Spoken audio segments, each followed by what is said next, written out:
Blessed morning, brothers and sisters. Good morning po sa lahat. Wow, we thank the Lord, nandito tayo. And we have first-timers. So, I'm Pastora Ann. Nag-MC po kanina si Pastor M. So, we welcome you to Gospel of Grace and we thank the Lord that dinala tayo ng Panginoon dito. We also have guests. We are so happy they are our close friends here. Although mga taga-baba sila, pero para na rin silang extension family ng GOG, Brother June and Ate Carol. Praise the Lord. I'm sure you know them. They are the parents of Jael and Mac. All right, na ano rin po natin, former members din natin sila dito. So yun po. So mga kapatid, ngayon pong umaga, we will have a message to prepare our hearts for the new year. By the way, yung ating Peniel Prayer Mountain Retreat, natutuwa ako. Kasi yung sa list ni Sister Angie kanina sa baba, 45 eh. Pero dagdag pala si Sister Pang. So 46, nandun na rin siya. Okay, so 45 and 45 ba? 45 plus 4 kids for Baguio alone. Alright, so we also have delegates from Bayambang, Pangasinan. Alright? So yun po. So purihin ng Panginoon kasi ang dami nating mag-a-attend ng Prayer Mountain Retreat po natin. So di ko po alam kung pwede pa kayong humabol pero kung gusto nyo, wow, we hope and pray makahabol po tayo. So brethren, could we all rise? We will read the text of for this morning. So today's word is entitled Marching Forward to the New Year from Colossians chapter 3 verses 1 to 4. Let's read all together. Therefore, if you have been raised up with Christ, keep seeking the things above where Christ is, seated at the right hand of God. Set your mind on the things above, not on the things that are on earth. For you have died, and your life is hidden with Christ in God. When Christ, who is our life, is revealed, then you also will be revealed with Him in glory. Let's come before the Lord. Salamat po, Panginoon. Our dear Father, we thank you for this beautiful Sunday morning. There is no other God that we bless and we praise and worship except you and you alone. And Lord Jesus, as we sit upon your feet, we pray that you will use your holy word today, Lord, to cause our hearts to believe you more, to cause our hearts to find our strength in your holy word. Panginoon, kayo lamang po nakakabatid kung ano po ang saloobin ng bawat isa, ano man po ang aming pong mga pinagdaraanan, ano man po ang aming mga expectations, hopes, and probably even fears or anxieties or worries about the new year. And Lord, today we pray, gamitin po ninyo ang inyong salita, Lord Jesus, upang mabigyan po kaming lahat ng pag-asang nasa inyo. Bigyan niyo po kami, Panginoon, ng direksyon na ayon sa inyong katotohanan, ayon po sa inyong salita. We thank you, Lord, for all our brethren and even our guests whom you've brought, Lord God, today. Indeed, Lord, this is a special day, for this is, Lord, the day that you've made. O Lord God, we will rejoice and be glad. We even pray, Lord, for our brethren who, Lord, are with their families in the lowlands. Tinataas po namin sa inyo ang mga kapatid namin, Lord, na hindi namin kapiling, but they are with us online. Indeed, we pray na abutin niyo sila ng inyo pong mayamang presensya. Salamat po, Panginoon. Father, we love you, we praise you. In Jesus' most mighty name we pray. Amen and amen. Tayo po'y makaupo na.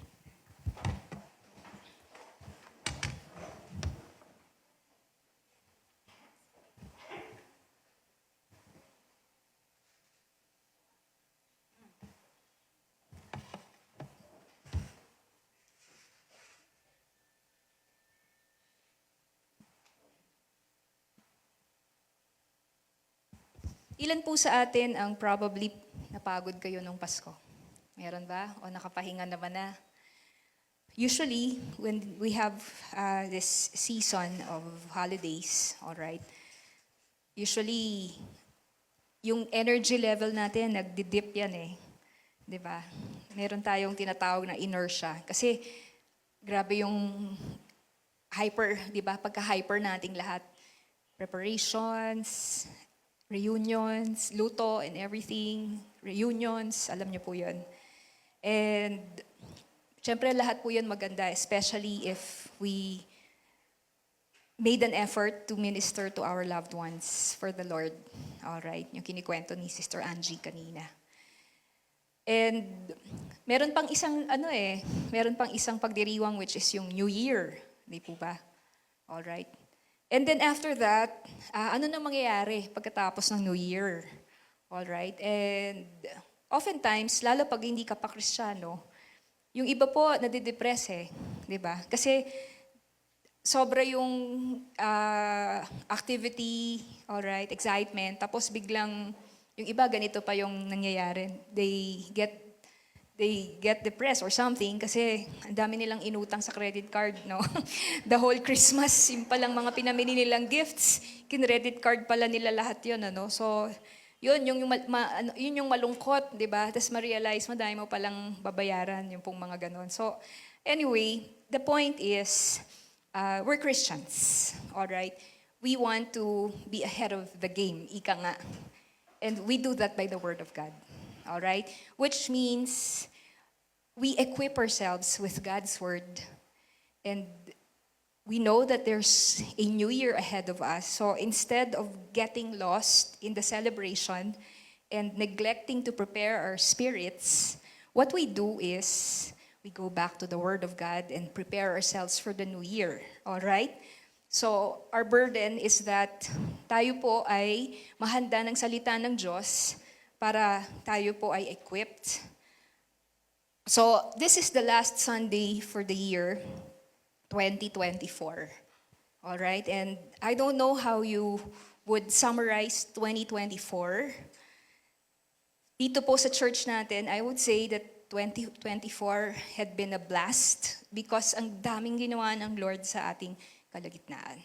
Okay? Marami po siyang binuksan ng mga ministry, marami siyang dinala ng mga kapatiran, ng mga kaluluwa. But we have to say goodbye to this year.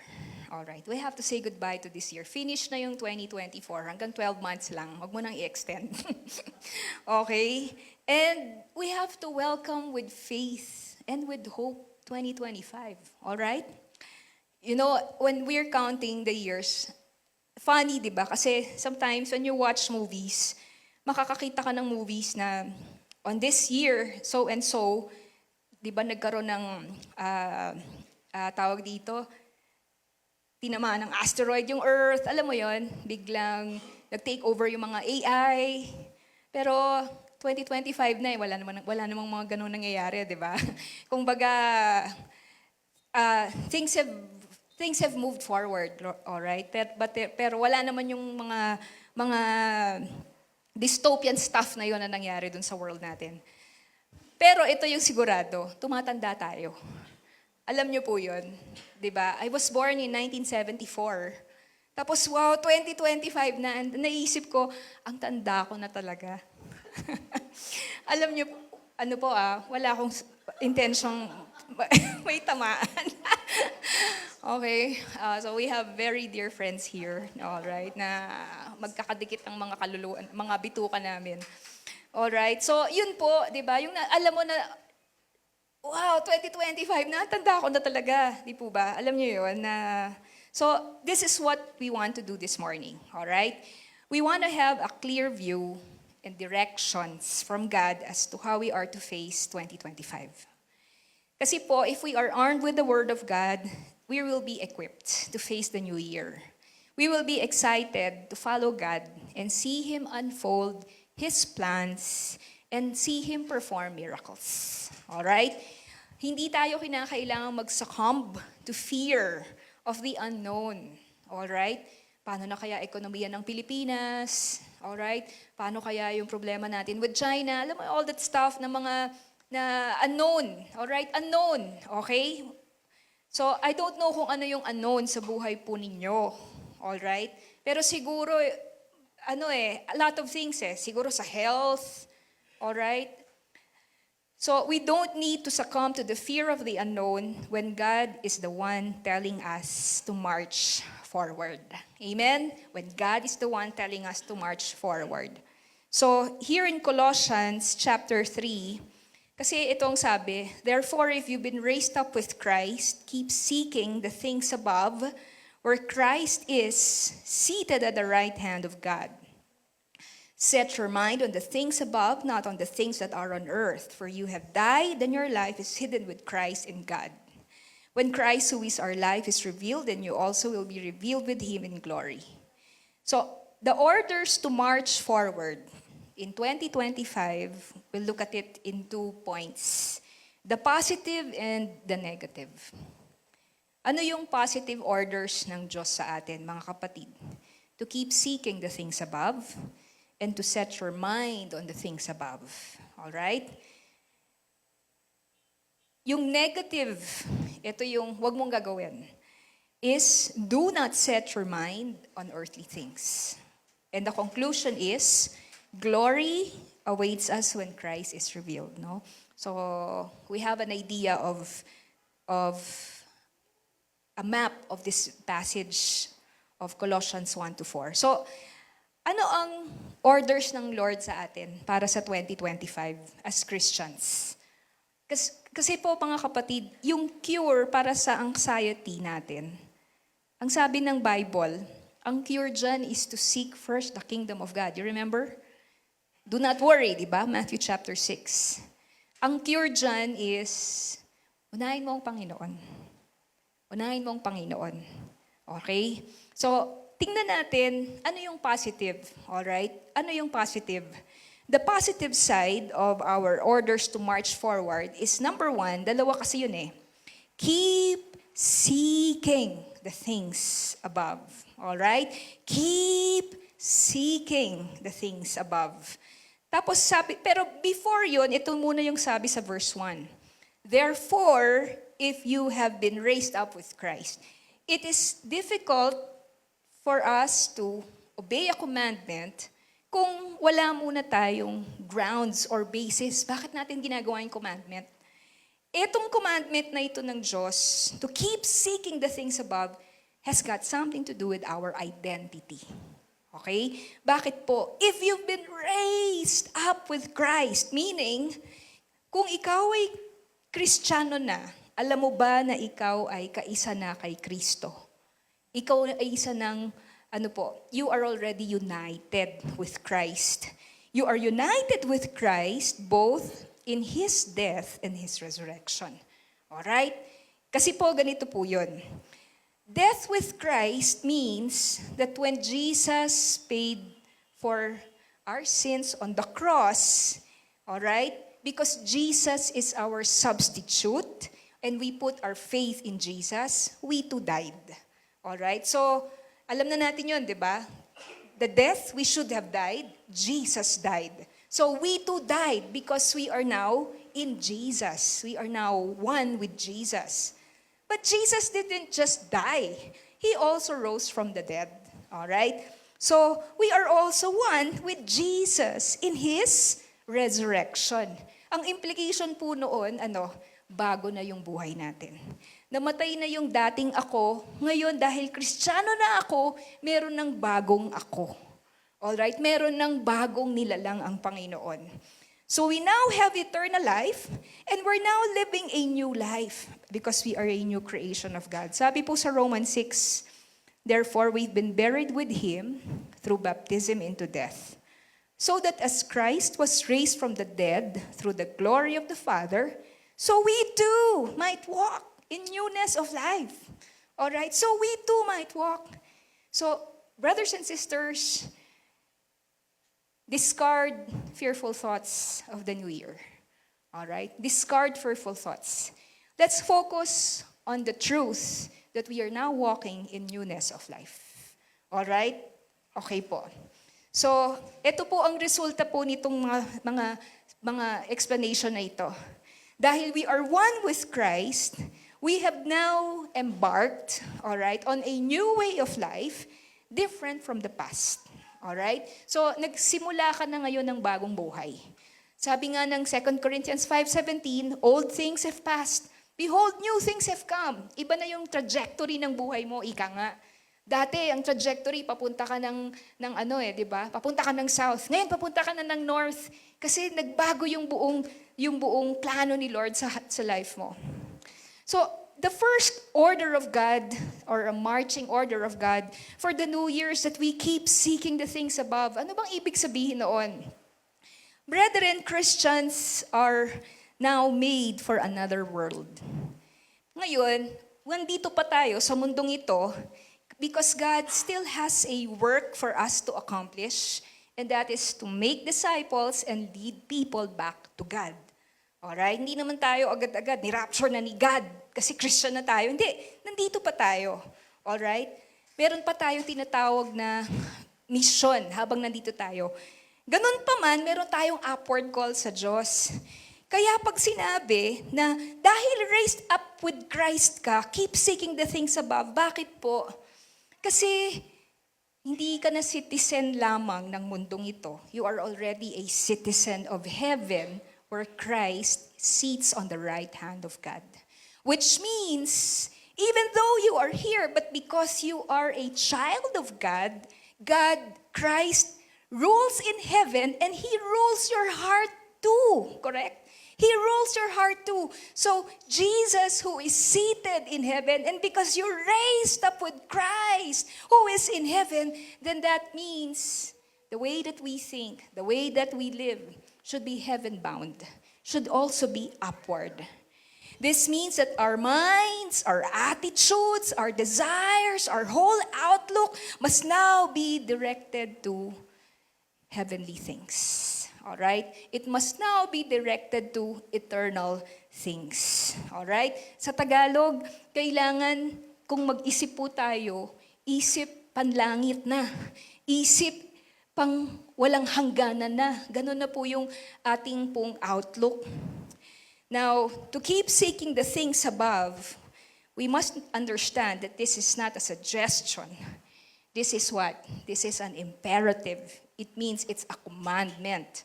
All right? To keep seeking the things above, it is not a suggestion, it's a command. Amen? It's a command. So it's not something na I'll think about it if I'm going to consider with the Word of God today. No, that's a commandment. And if we don't obey it, all right, then we are disobeying the Lord. Okay? Ano pa po? The verb seek implies persevering effort. All right? It implies persevering effort. It's like you are in a race. Ikaw ay nagsusumikap. It is to strive for earnestly. It means to seek not just occasionally, but constantly, 365 days in a year. We will keep seeking the things above. Okay? Ano pa po? We seek so as to obtain. Yun po yung meaning ng seek dyan eh. Hindi lang yung you seek so that you can discover. You seek so that you can have something for yourself, no? It is to obtain a state or a condition, which in this case are the things above. It is like you are seeking because you want to obtain treasures. All right? So, kumbaga, pag sinasabi nating seeking the things above, for example, in 2025, gusto mong mag-mature kay Lord. Gusto mong lumalim sa Panginoon. At yun yung gusto mong mangyari. Lord, I'll seek the things above. And bakit? Ano ba yung na-imagine mo? Lord, lumalim ako. Lord, yung prayer life ko, mas maging maapoy pa. Lord, mas lalo kitang mahalin. Alright? So yun. You want to obtain something and you're seeking it. You're seeking it. Alright? Maybe some of us, we look at 2024 spiritually and we probably think, isip siguro natin, Lord, medyo napabayaan ko yung spiritual life ko. Di ako masyadong nakapagdasal ng maayos. Na-busy ako sa work, sa studies. Alright? Pero Lord, itong 2025, itong year na to, I will keep seeking. I will persevere. Na hindi na mangyari yun for 2025. So, the question now is, what are those things above that we must seek? Correct? Ang hirap naman nating pag-usapan to, tapos vague. Keep seeking the things above. So paano yun? Paano ba yun?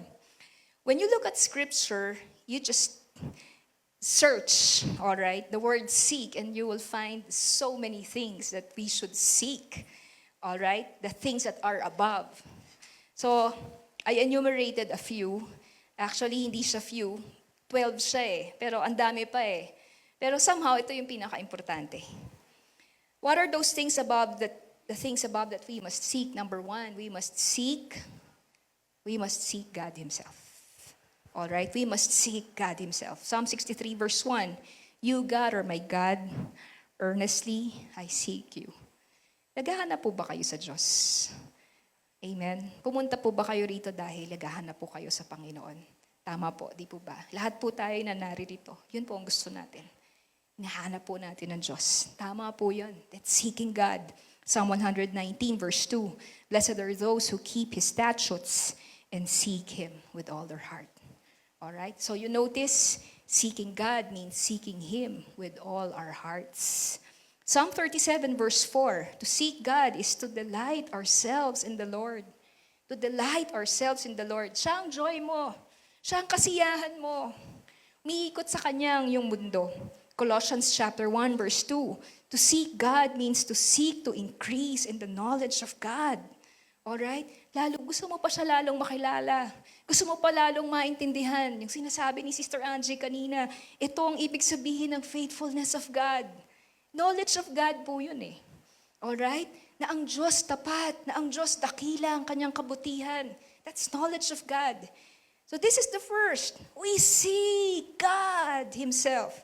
The second is we seek Jesus Christ. Alright? We seek Jesus Christ. Jesus Christ, the Son of God, the second person in the Trinity. Philippians 3:10. Sabi rito, that I may know Him, the power of His resurrection, the fellowship of His sufferings, being conformed to His death. While we have been crucified with Christ, but every day, Christ gives us the enabling power to live for His glory. Because He gave us the indwelling Holy Spirit. Ano po? So that's the power of His resurrection. Brethren, I cannot stand before you right now if not for the power of the resurrection. Okay? I cannot preach to you, I cannot share these things if not for the power of God, of the power of Christ. And the fellowship of His sufferings. Alright? Because Jesus suffered for our sake. We too suffer in obedience to the Lord. And that is fellowship with the Lord. Okay? Now, the third one is this. We seek the things above when we seek the Word of God. All right? I don't want to ask this question, but somehow it helps to measure. How many books of the Bible have you read in 2024? Did you finish the New Testament? How many books in the Old Testament did you read? All right? How many scriptures have you memorized? All right? How many verses have you studied in 2024? I know that hindi naman na tayo, di ba? We are not earning our salvation by good works, but our salvation should result into more love for God, correct? And more love for God means more love for the Word. And yes, this is not being legalistic, but we just really have to ask ourselves, how far have we gone in reading the Word of God? How far have we gone in reading the Word of God? All right? 1 Chronicles chapter 28, verse 8. So now in the sight of all Israel, the assembly of the Lord, and in the hearing of our God, observe and seek after all the commandments of the Lord your God, so that you may possess the good land and bequeath it to your sons after you forever. Alam niyo po, nung sinulat itong 1 Chronicles, hindi pa naman kumpleto ang Bible. Hindi pa nga kumpleto yung Old Testament nito eh. Siguro meron pa lang sila nung Pentateuch, di ba? Pero dito pa lang, seek after all the commandments. And how much more tayo? Kasi kumpleto na yung Bible eh. From Genesis to Revelation. All the more, we should read the Bible. Correct? Seek the Word of God. Which means, every day, pagising sa umaga, we wait for the Word. Lord, what's your Word for me? What's your Word for me? I wait for your Word. What's your Word to me? Alright? Ano pa po? The fourth is, we have to seek wisdom. Alright? We have to seek wisdom. Ang wisdom po, hindi po yan yung marami tayong info alam. Marami tayong napanood sa YouTube. Marami tayong mga bite-sized na mga info na alam. No, wisdom, of course, first and foremost, is the fear of the Lord.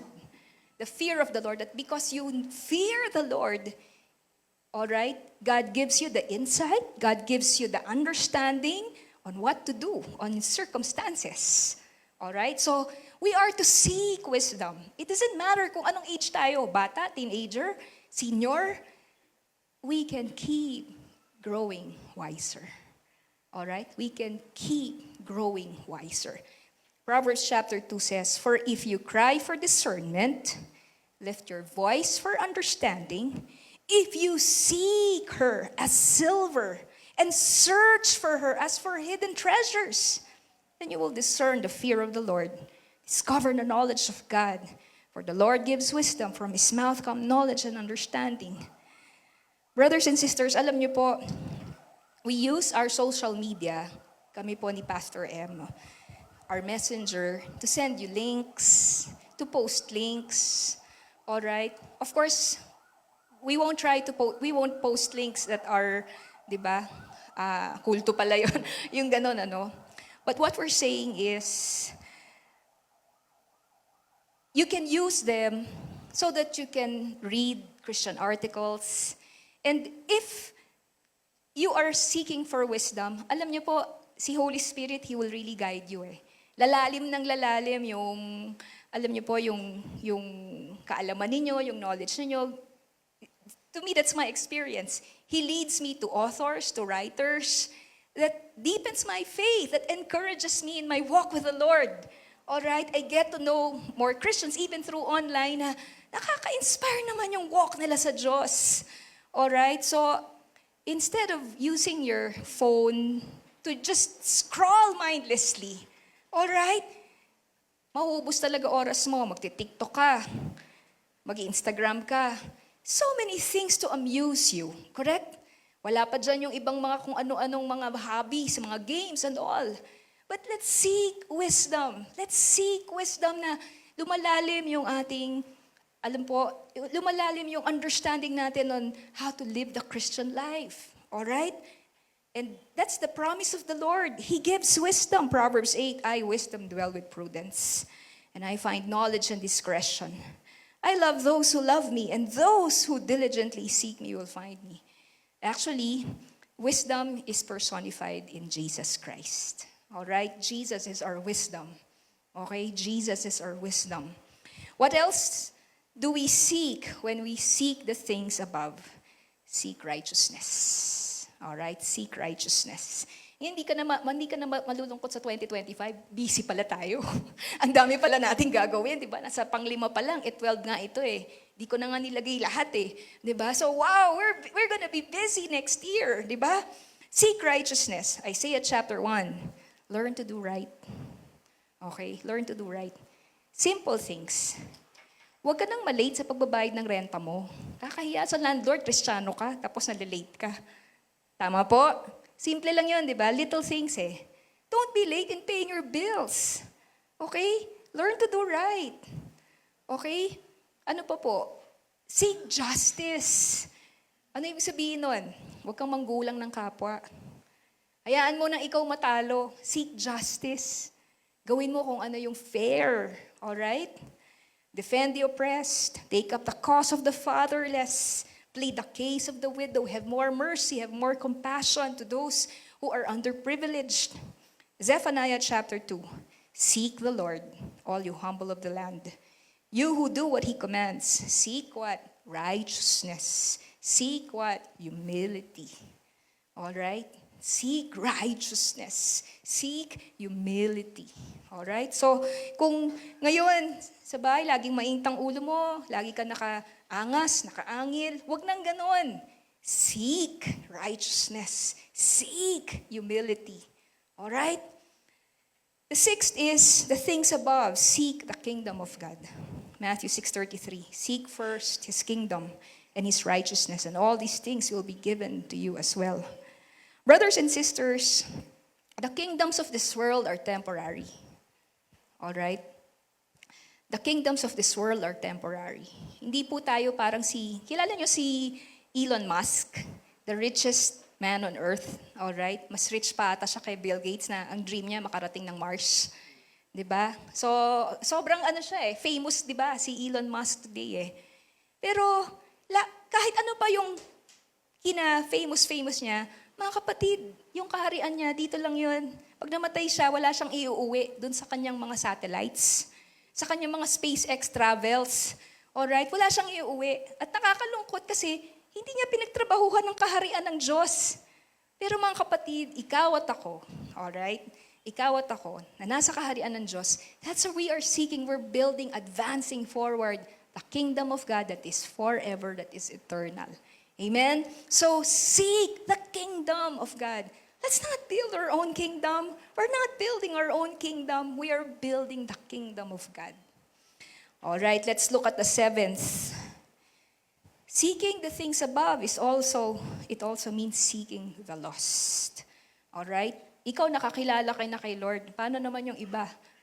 Hindi pa nila kilala ang Panginoon. Jesus sought the lost. For the Son of Man came to seek and to save the lost. That's why hindi pa tayo kinukuha ng Panginoon. Nandito pa tayo.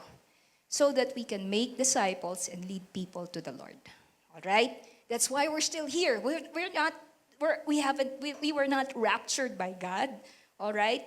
We are here to lead people back to God. In Matthew 8, therefore go and make disciples of all nations. Yung pag-make disciples po, kasi ito yung theme natin for 2025. Hindi ito nangyayari pagkatapos tumanggap yung Christian o yung person kay Lord. Tapos i-disciple mo siya. Hindi.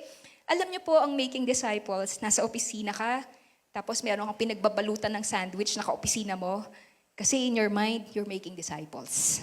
Alright?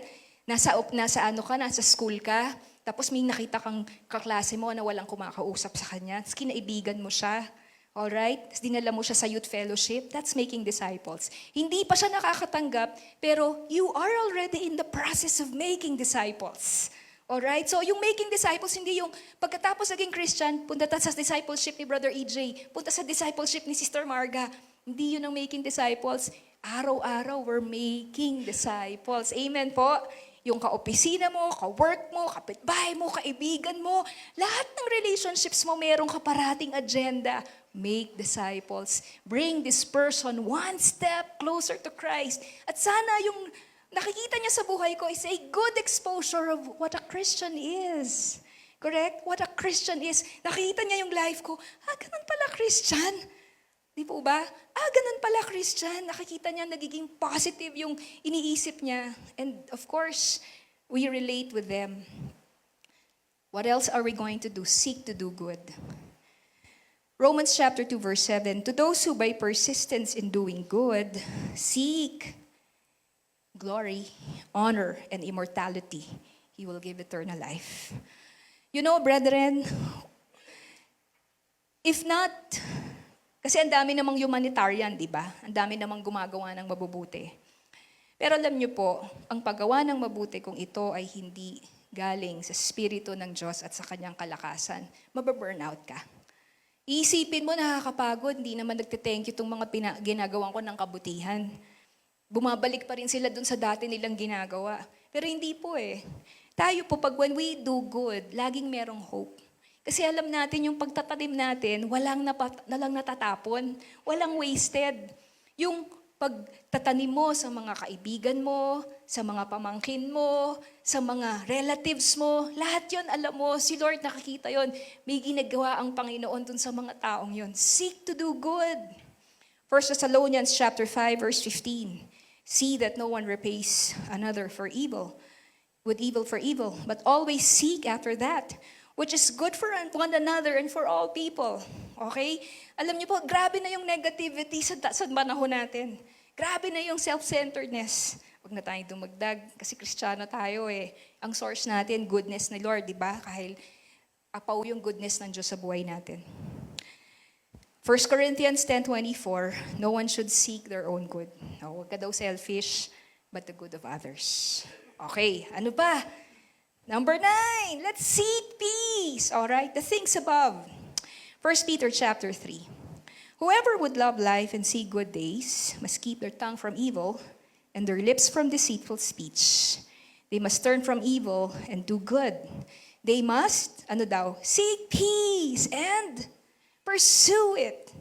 All right? They must seek peace and pursue it. May share ako sa inyong isang answered prayer kay Lord. Alam niyo po, this week, we met with an old friend, a dear old friend from youth days. Kasama namin siya, kababata namin siya. Alright? Now, this friend of mine, this friend of ours, we had a falling out. We didn't see each other for almost 2 decades. To be specific, 17 years. So, hanggang sa nakapag-asawa na siya, nagkadalawang anak na siya, close na close kami nito eh. So, umalis siya dun sa dati naming church. Hindi na kami nakita, wala na akong balita, wala na rin siyang balita about me. Now, some of our friends, alam niyo po, naalala niyo si Brother Carlo Directo, yung pumunta rito, kaibigan po namin yun eh.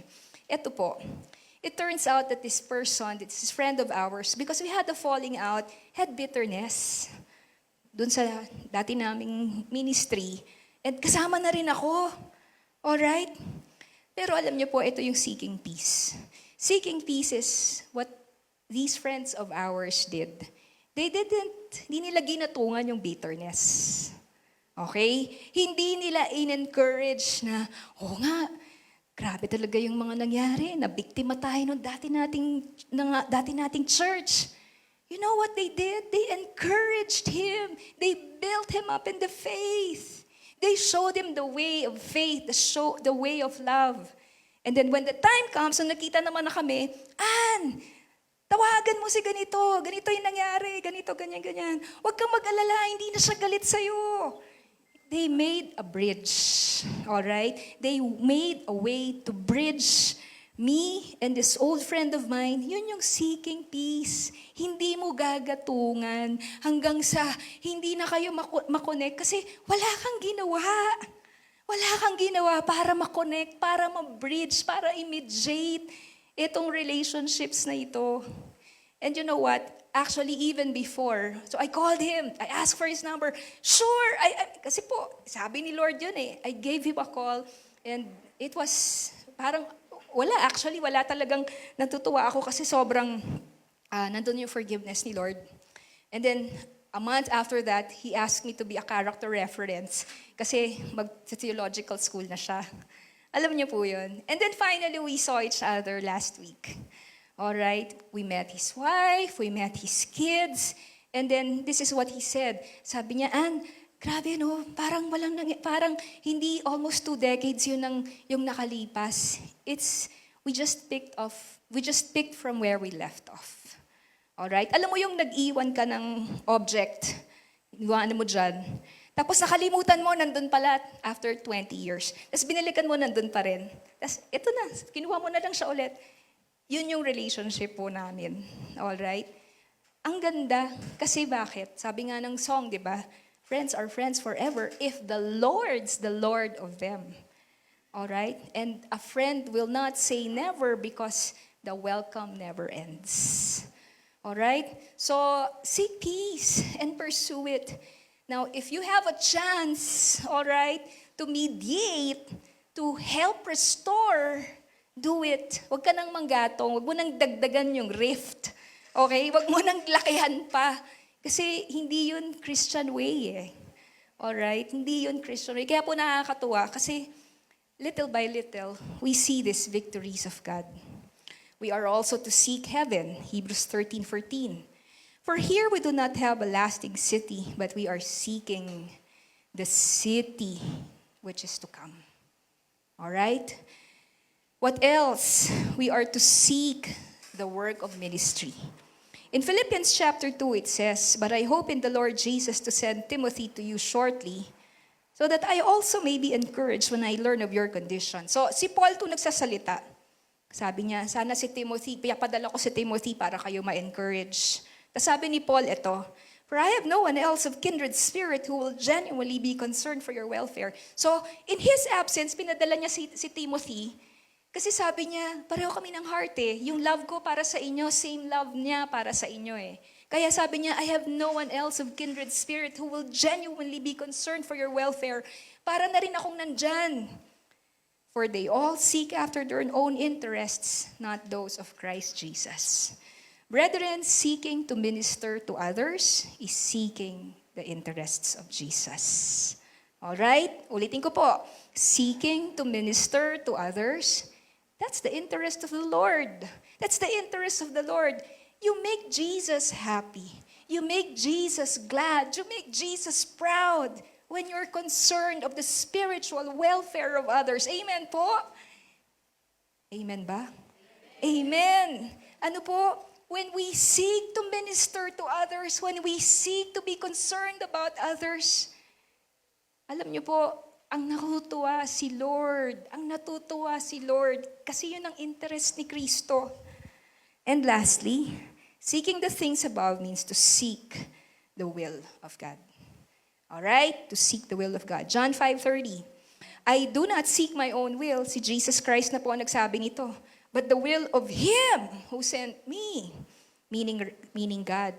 Ephesians 5:17. So then, don't be foolish, but understand what the will of the Lord is. Okay, but understand what the will of the Lord is. Lord, ano ba gusto mo sa buhay ko? Ano bang plano mo para sa amin? Ano bang plano mo para sa pamilya ko? Seek the will of the Lord. Okay, seek the will of the Lord.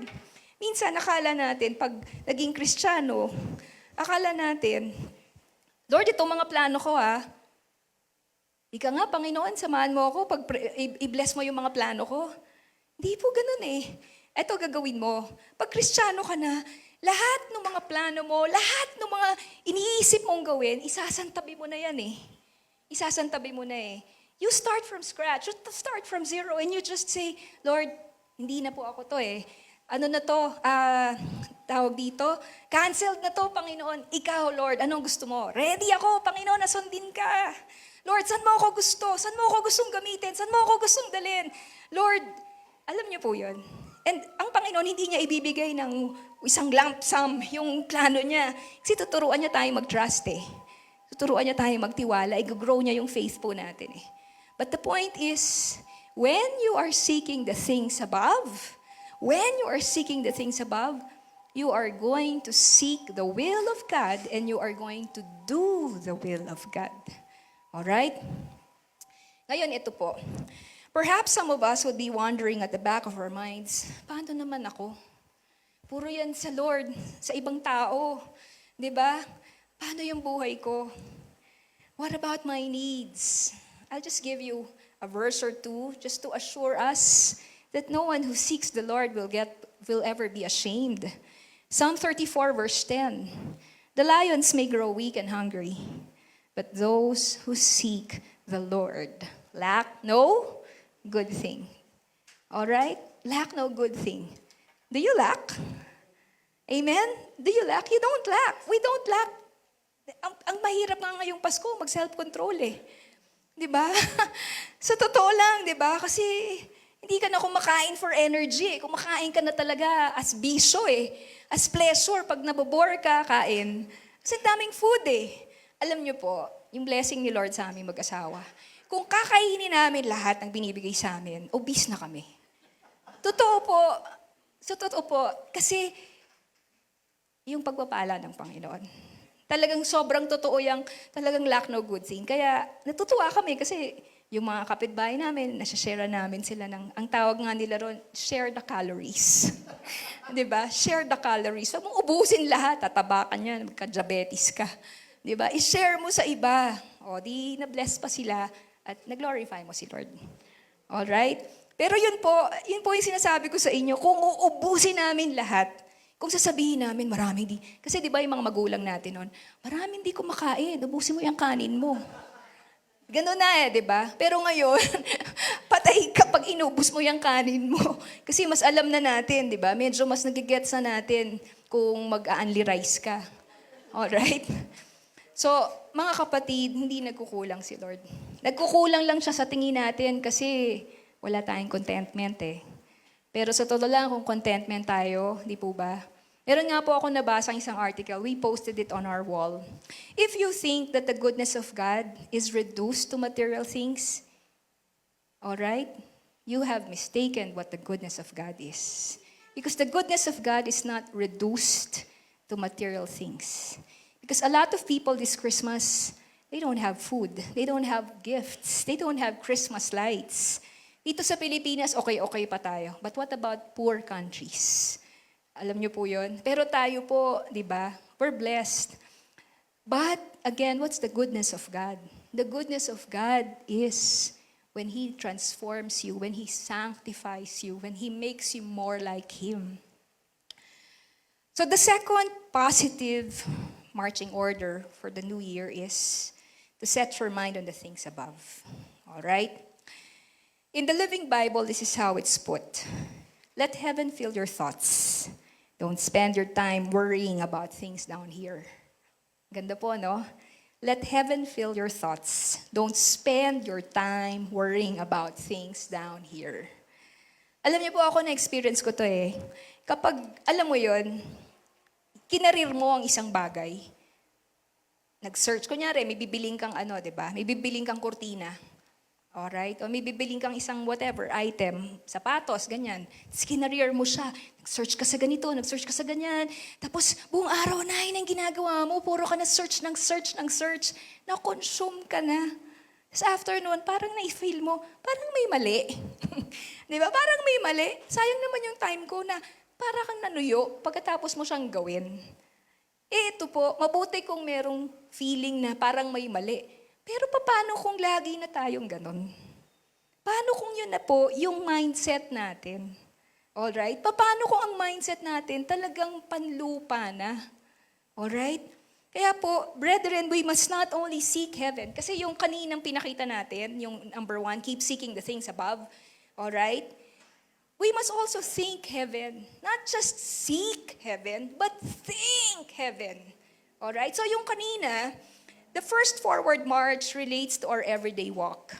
We must persevere, all right, in seeking the things above. Pero itong pangalawang po na ito, it relates to our mindset. It relates to our mindset. Ano yung frame of mind mo? Paano ka mag-isip? Ano ang pananaw mo? Ang pananaw ba natin ay panlupa o ang pananaw natin ay panlangit na? That's when we know na Kristiyano na talaga tayo. Okay, that's when we know Kristiyano na talaga tayo. Bakit po? Kasi we operate in a different plane already. Hindi na siya yung, I'll compete with my friends, I'll compete with my neighbors, I'll compete with my relatives. Hindi na eh. Ngayon, ang focus mo na si Lord. Okay, siguro iba sa inyo nag-reunion. Ilan sa inyo tinanong siguro kayo, may asawa ka na, di ba? Kailan ka magpapakasal? Di ba? Ganyan naman ang uusapan eh. Anong kotse mo? Anong bahay mo? Ano na posisyon mo? Alam niyo po yon. Usually, pag reunions, ganyan ang mga tanungan. Saan ka na ngayon? Diba? So, opportunity na for humble brag. Diba? Opportunity na para sabihin mo yung mga, diba, mga panalo mo o mga wins mo sa life. Alright? Pero ito, pag Kristiyano ka na, alright? Maybe may mga wins ka rin, may mga wins ang Lord sa'yo. Pero hindi ka na nakikipagtagisan dun sa level na yun eh. Hindi ka na nakikipagsabayan dun eh. Mag-uusap sila tungkol sa mga travels. Oh, nag-Japan ako. Oh, nagpunta ako sa ganito. Nagpunta ako sa ganyan. Ikaw, kailan ka huling lumabas ng Pilipinas, di ba? Eh, paano kung wala? Ay, ang napunta mo lang, La Union. Di ba? Di ka pa nga nakapunta ng Maynila. Hanggang LU ka lang. Dito ka lang lagi sa Baguio. Paano na? Alam niyo po yun? So, ang lungkot, di ba, kapag wala tayong Kristo, wala tayong mindset na heavenly. Kasi po, maaawa ka sa sarili mo, feeling mo, FOMO ka. O, di ba? Feeling mo, FOMO ka. Brethren, the new life in Christ means we have a completely new mental orientation. We have a new perspective. Setting our minds on things above, okay, involves an act of the will, all right? It's something you choose to do. Amen? It's something you choose to do. It's not being imposed on you, but it's something you choose to do, na magiging things above ang isip mo. It must be done also habitually, all right? Habitually. Lagi mong ipaaalala sarili mo, i-recalibrate mo lagi yung isip mo. Because our enemies, the world, the flesh, the devil, always lures us back into the mindset of the world, wanting to control our minds. Wanting to control our minds. All right?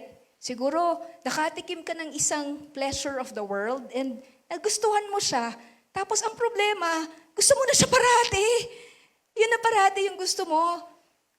And it controls you now. All right? It controls you now. It becomes now the dominating power of your life. But brethren, God wants to transform our minds. Let me just explain this a bit more.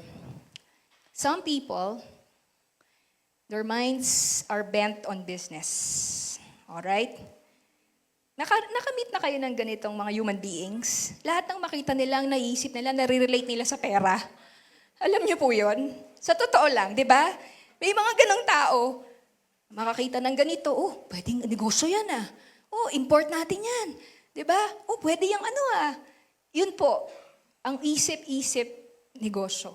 Alright? Ano pa po? Some people, their minds are bent on themselves. Alright? Their worlds are small. Sila ay self-centered. They are unable to connect with the world around them and find ways to help and be a blessing. They are unable to do those things because they are simply just totally consumed with what you think of me, di ba? Am I happy? Para silang baby na tumanda. Alam mo yun? Di ba? Mga baby, ganun eh. Pero ang weird kapag, di ba, adult ka na, para ka pa rin baby. Niisip mo pa rin lagi kung ano yung gusto mo. And we will not be a blessing if we only think of ourselves all the time. Some people, their mindset is their career. They're intensely competitive. They are consumed on being number one. Brethren, as Christians, what should our mindset be? Our mindset should be to please our commanding officer as good soldiers of Christ. All right? Is this a suggestion? No, it's a command. All right? This is an imperative of the Lord. Our mindset should be to please our commanding officer as good soldiers of Christ. 2 Timothy chapter 2 verse 3. Hindi ko po ito inimbento Nasa Bible to. Join with me in suffering like a good soldier of Christ Jesus. No one serving as a soldier gets entangled in civilian affairs, but rather tries to please his commanding officer. Brethren, Christian life is a soldierly walk. All right? Christian life is the walk of a soldier of Christ. That's in Scripture. I didn't invent that. Alam niyo po, we will not be pressured and we will not be, hindi tayo mai-emo, madidepress, lalo na pag nakita mo yung mga pinopost ng mga ibang mga tao. Kapag naiintindihan natin na sundalo ako ni Christ, given yung suffering. Okay? Sundalo ako ni Lord, given yung suffering. Ano ba bang ine-expect ko? Hindi naman ito langit. Wala pa tayo sa langit. Okay lang kasi saglit lang ito eh. The moment na I stepped into eternity, wala nang katapusan yung langit. Pero right now, sabi ni Paul, join with me in suffering. You know, because there's so much teaching now on false Christianity that it's all about health and wealth. Christians no longer think of Christianity as there is suffering. It is suffering. Kunyari, ang pinili mong, ito po yung mga example ng mga kapatiran natin sa Japan. They're exploited. Given yun, sabi ni Pastor Joe Mariano. They're exploited, period. But you know what? Some of them, they stay in their jobs kahit sila exploited kasi it's the only job that allows them to go to church on Sundays. Alright? So that they can do ministry and reach out to more Filipinos. That's suffering, correct? That's suffering in their own, sa kanilang buhay. Kung baga, hindi nila ini-expect na, hindi dapat mangyari sa akin ito. Hindi ko to deserve.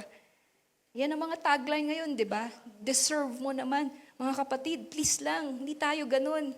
Hindi ganun ang isip ng Kristiyano. Si Jesus, hindi niya deserve ang krus. Atin yun eh. Krus natin yun eh. Pero siya, ang pinako on our behalf, to pay for our sins. Wala po tayong deserve. Si Lord deserve niya lahat. But He gave it up to love us, to save us. Now, Paul doesn't mean that we should never think the things upon the earth. Alright? Hindi naman ibig sabihin nito na lahat po tayo magkulong na sa kuweba. Hindi po hindi yun. We still make everyday decisions on what to cook for our families, what to wear. There's nothing sinful about, di ba? Isipin mo ano kaya yung matching colors today, di ba? Wala namang sinful doon. Pero, syempre, medyo mag-iisip ka na kung wala ka nang nagawa. Kasi kakaisip mo ng OOTD mo. O, di ba? Alam niyo po yun. So, iba yun eh. Pero, of course, we still think, no? We still think, what to buy, what color of curtains should we get. Pero ito po, we must be careful not to be too engrossed with these things, that these things already become our life and master. Alright? Na nawala ka na sa focus. At the end of the day, it's not important. Ito, meron ako share sa inyo. Something funny. See, we attended the birthday kailan ba? 2 weeks ago. 70th birthday. Alright? Nung may-ari nung bina-Bible study natin. Tapos, alabang eh. Ang layo po, di ba? Tapos coding po kami. Ito medyo funny, pero total family ko naman kayo. I will open to you some things.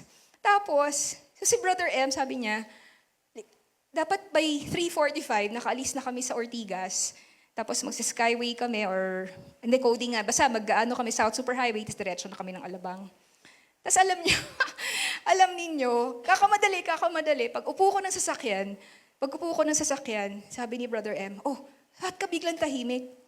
May nakalimutan ako, sabi ko sa kanya, Tapos nagsistruggle ako in my mind, Tapos ang sabi ni Lord sa akin, anak, you're relying on things that everything is by grace. As later on, Brother M was asking, ano ba yung nakalimutan mo? Yung makeup kit ko. Okay, yung makeup kit ko, kasi hindi na ako makakapag-retouch ng lipstick ko, hindi ako makakapag-retouch ng eyeliner ko. Alam niyo po yun. Tapos, and you know what? It was a splendid party of the owner, all right? And Brother M was saying, ano ka ba? It's not about you.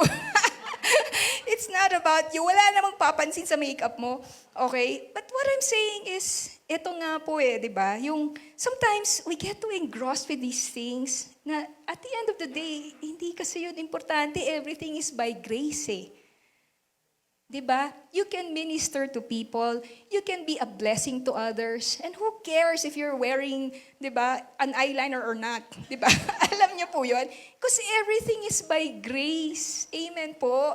Everything is by grace. Hindi tayo nakarely dun sa mga efforts natin. Of course, we have to do what we have to do. But at the end of the day, it's still everything is by grace. Let me share with you. Okay, doon na tayo sa next. The negative side of our marching orders. The negative side. Colossians 3, set your mind. Pag sinabi kasi negative, ito yung wag mong gagawin. Not on the things that are on earth. Okay? Not on the things that are on earth. For you have died, and your life is hidden with Christ in God. Sabi rito po, do not set your mind on the things that are on earth. It means do not let your mindset be earthbound, transitory, or filled with the mundane things. Every day we fight temptations to get caught up in the things that are on earth. Pagising pa lang, di ba? And we know that we are caught up, eto po. How do you know na caught up ka na sa things of the earth? Because yung vision mo and taste mo for the things of God are dulled. Alright? Your vision, your taste for the things of God, your senses, spiritual senses are dulled. There were moments, or you know those moments, those times, that you are so sharp for the Lord. you are so sharp for the Lord. And you also know those moments that because you got caught up with the things of the world, you're no longer sharp, you're dull. Your vision for the things of the Lord have become dull. May share po ako sa inyong isang devotional from Daily Bread. Ang pamagat nitong devotional na ito ay Looking Down. There was an article in San Francisco newspaper that reported that there was a young man who once found a $5 bill on the street. And since then, dahil nakahanap siya ng $5 sa kalsada, he resolved from that time on that he would never lift his eyes while walking. Okay? Ayos, di ba? The paper went on to say that over the years, all right, so this is a true story. This young man, all right, who resolved that he will never lift his eyes while walking, you know what he found? He accumulated, among other things, 29,516 buttons, butones, 54,172 pins, 12 cents, a bent back, and a miserly disposition. All right? But he also lost something. The glory of sunlight, the radiance of the stars, the smile of friends, the freshness of the blue skies. Sabi ng Our Daily Bread, I'm afraid that some Christians are like that man. While they may not walk around staring at the sidewalk, they are so engrossed with the things of this life that they give little attention to spiritual and eternal values. Perhaps they've gotten a taste of some fleeting pleasure offered by the world, and they've been spending all their time pursuing it. But that is dangerous.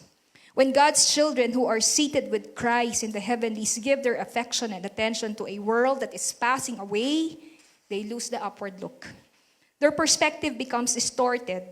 They fail to bask in heaven's sunlight. Taken up with the bubbles of this world, they become beaten down by the lusts of the world and end up defeated and delinquent Christians. Brethren, do not be deceived by buttons, pins, and pennies, and have no treasures laid up in heaven. Amen po. Do not be deceived by buttons, pins, and pennies. To live for the things of this world is to miss life's best. Amen? To live for the things of the world is to miss life's best. Alam niyo ba yung kasabihang FOMO? FOMO? Hindi tayo yung nagfo-FOMO. Alright? Yung mga tao sa mundo, sila ang FOMO. Yung fear of missing out. Kasi yung fear of missing out, wala tayong fear of missing out kasi si Kristo ang buhay natin. Wala nang iba pang mas mataas kay Kristo. Wala tayo dapat ikatakot na, di ba, na kailangan kong magpakamundo kasi baka may mamiss ako eh. Hindi po mga kapatid. Wala tayong namimiss dahil na kay Christ tayo. Pero ito po ang maganda. Hayaan mong ang Diyos ang magsurpresa sa'yo. Hayaan mong Diyos ang mag-take sa'yo on an adventure of faith. Ipakita niya sa'yo yung plano niya. Amen po. Because, brethren, I didn't say this. Proverbs chapter 4. The path of the righteous is like the light of the dawn. It keeps getting brighter and brighter until the noonday. Until the noonday. It doesn't get darker and darker. Of course, there are trials. But even trials become blessings in disguise. They are used by God so that we become deeper in our knowledge of the Lord. That is why the cure for our anxiety, our worry, is to seek first God's kingdom and His righteousness.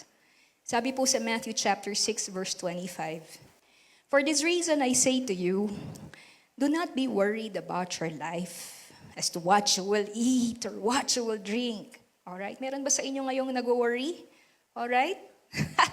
I'm sure, di ba? Nag-worry. Alam mo naman yung feeling na nag-worry eh, di ba? Wala kang peace kasi nag-worry ka eh. Nor for your body as to what you will put on. Sabi ni Lord, isn't life more than food and the body more than clothing? Ilan sa inyo nag-worry kayo sa inyong pagtanda? Ilan sa inyo nag-worry kayo? Ano nang mangyayari? Hindi pa ako nag-aasawa. Lagpas na ako sa kalendaryo. Nag-worry ka. Alright? Nag-worry ka. Ano man po yung worry natin? Isn't life more than food? Ang ibig sabihin nito, buhay ka eh. Binigyan ka ni Lord ng buhay, humihinga ka eh. Yung iba nga, mamamatay na eh. Pero ikaw buhay ka, ba't ka nag-worry? Diba? Pero ito po, ang ganda-ganda nito. Verse 32, for the Gentiles eagerly seek all these things. For your heavenly Father knows that you need all these things. You know why the Gentiles seek after all these things? Kasi wala silang ama. Mga kapatid, may ama tayo. Amen po. Sabihin mo nga sa katabi mo, may ama ka. May tatay ka sa langit. Alright? May tatay ka sa langit. He knows your needs. The Gentiles seek after all these things. Kasi bakit? Walang nag-aalaga sa kanila eh. Alright? Wala kang nagde-direct. Wala silang pastol. Wala kang nagse-shepherd. Pero may shepherd tayo. We have a Father. That is why we are not supposed to worry and focus on the things above. 1 Peter 5:7. Cast all your anxiety on Him. Why? Because He cares for you. You're His child. You're His daughter. You're His son. He cares for you. In Colossians 3 verse 3, for you have died, and your life is hidden with Christ in God. As Christians, we have died to our old self. It will be difficult to fight the world in the flesh if we have not yet considered ourselves crucified on the cross with Christ. But it says, and your life is hidden with Christ. The Christian's life is hidden with Christ. People don't see the life that we have with Christ, but our life is in safekeeping with Christ in God. This life in Christ is indestructible. It is everlasting. Amen? The life we have in Christ, people don't see that life hidden in Christ, but they don't know it's indestructible. They don't know it's everlasting. They don't know that it's hidden in Christ. David Guzik said, the best Christian living comes from minds that are fixed on heaven. Amen? Wala pong nadidepress sa isang taong things above ang kanya pong nakoconsume siya nitong mga bagay. Pag things of the world na, sigurado yan talagang sasadsad po tayo. Kaya araw-araw yan, persevere, keep seeking. Conclusion. Alright? Glory awaits us when Christ is revealed. Alright? Glory awaits us. May iniintay po tayo. Papakita ng Diyos yan one day. Ipapa-reveal niya sino ang kanyang mga tunay na mga alagad. Sino ang kanyang mga tunay na mga anak. When Christ who is our life is revealed. Alright? Seeking the things above. Ito po. Gustong-gusto ko kasi itong part na to eh.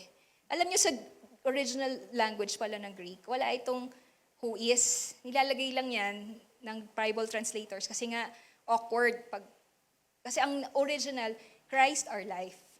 Pero pag binasa mo ng Christ our life, parang weird, di ba? So, nilagay nila yung who is. So, Christ, who is our life. Pero sa totoo lang dapat, Christ our life. You know, the first two positive and the second, the one negative, all of those things can be summed up in this. Christ is our life. I keep seeking the things above. I set my mind on the things above, not on earthly things. Kasi ang buhay ko si Lord eh. Amen po. Napapasabi ba kayo nun minsan sa sarili nyo? Lord, kayo talaga buhay ko eh. Wala na ako ibang buhay. May ikot po sa inyo ang buhay ko. Lord, kayo ang buhay ko. Amen?